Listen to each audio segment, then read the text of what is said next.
কবিতা পড়ছি কবি অর্ঘ্য সেন। বীর সন্ন্যাসী বিবেকানন্দ। শিকাগো ধর্ম মহাসভায় বক্তৃতা দিয়ে মাতালে বিশ্ব, বিলে তুমি দিলে অভয়, শ্রীরামকৃষ্ণের ভাব ও শিষ্য। মাথায় তোমার পাগড়ি দেখি, মস্তকটি মুণ্ডিত, প্রেমিক তুমি হেরিয়ে কি স্বমহিমায় মণ্ডিত।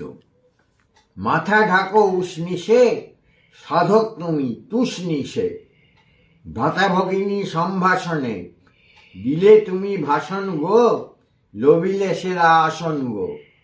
তোমার বসনখানি গৈরিক, তুমি বীর সেনানী সৈনিক। মাতা তোমার রত্নগর্ভা, পিতা তোমার বরেণ্য, সাধক কুলের সর্বে সর্বা, তাই তো তুমি শরণ্য। অস্পৃশ্যের হাতে টানছে হুঁকো গরিব দরদি নরেন ও, ছেলেবেলায় ডাকা বুকো পরিণত বয়সে শরণ্য। দৃঢ়চেতা পুরুষ তুমি, চরিত্রটি অনম্য, ধন্য হলো ভারত ভূমি, হলে সবার প্রণম্য।